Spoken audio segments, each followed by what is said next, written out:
In this video, you're going to learn how to make and read a stem and leaf plot, which is a way of organizing data to show the shape of the data. So for our vocabulary this time, I just want us to remember what it means when I refer to the ones place or the ones digit, or the tens place being the 6 and this big number here, or the hundreds place, meaning the 2. And I included this lovely little image of a branch here because a stem and leaf plot is named that way because what we're going to do is we're going to draw a line and then we're going to have some numbers coming off of that line like leaves.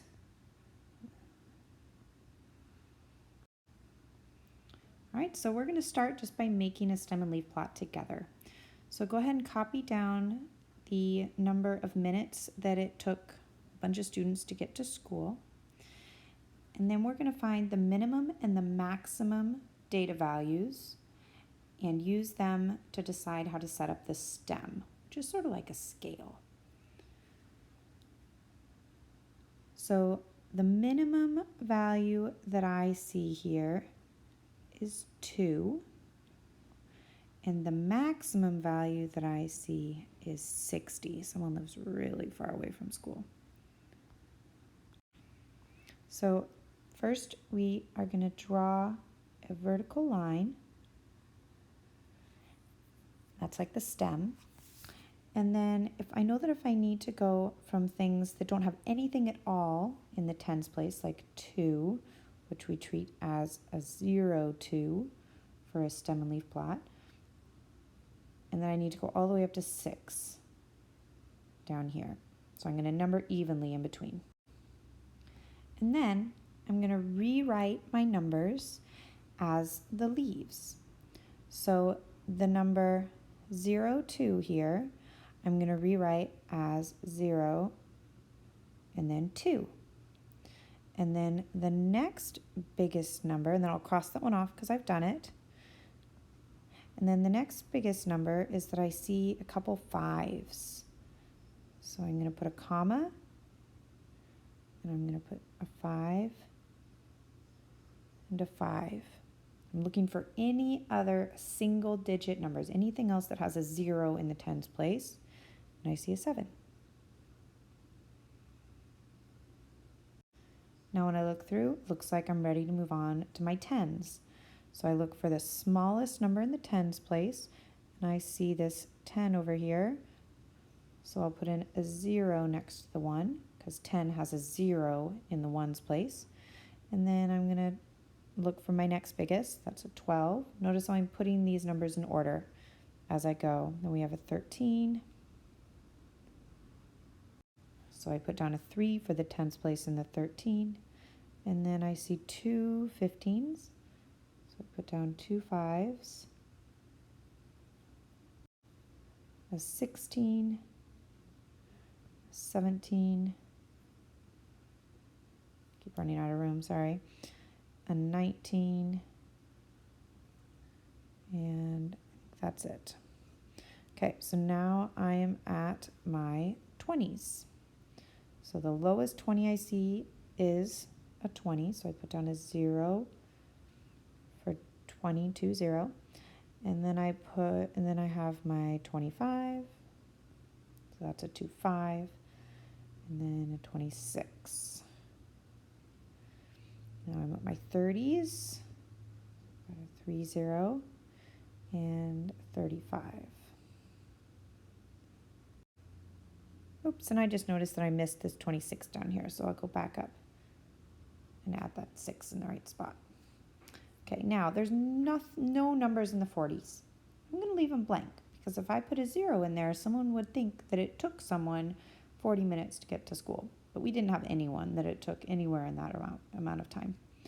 Same with the 50s, but we did have one 60, so I'll put in a 60 for 60.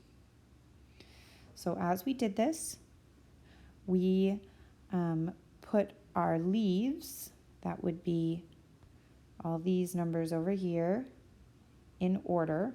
So 0, 2, 3, 5, 5, 6, 7, 9. That's in order. They're not just randomly scattered.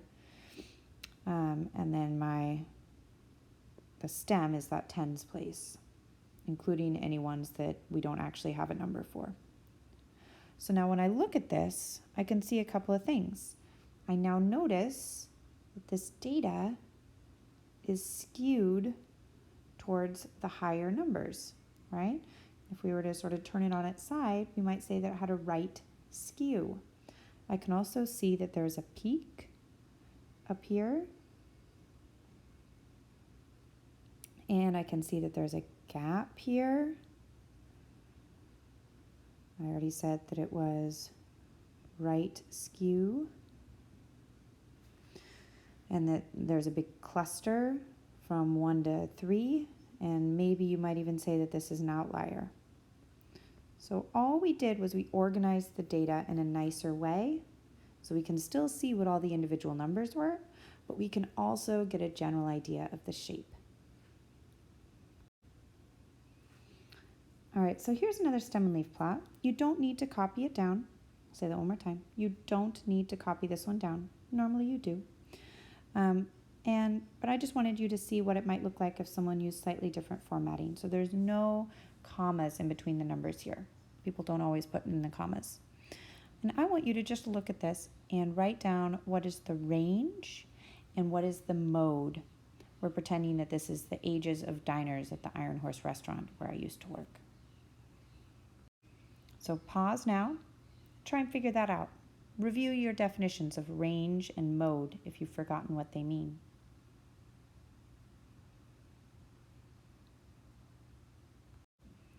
All right, so to find range, we need a minimum number and a maximum number. So the minimum number, we know there's nothing with a 0 in the tens place, but there's a bunch of numbers in the 1 with a 1 first.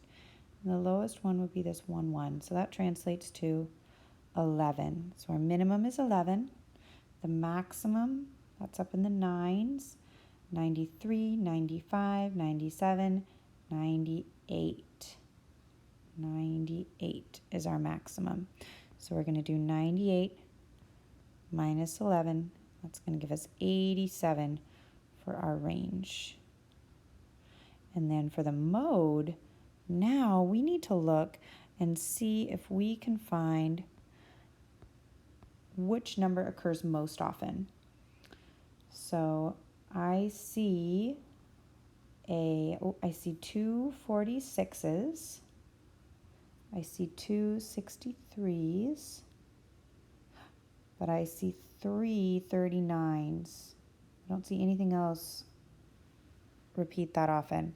So 39 is the mode because there are 3 of them. All right, so now we're at our practice problem. I want you to make a stem and leaf plot for the number of minutes that this group of students spent taking their test. And so it's up to you if you want to copy the numbers down first or if you want to kind of cross them out on your computer somehow that way. But you must have a stem and leaf plot in your notebook using this data set. We'll check it in class tomorrow.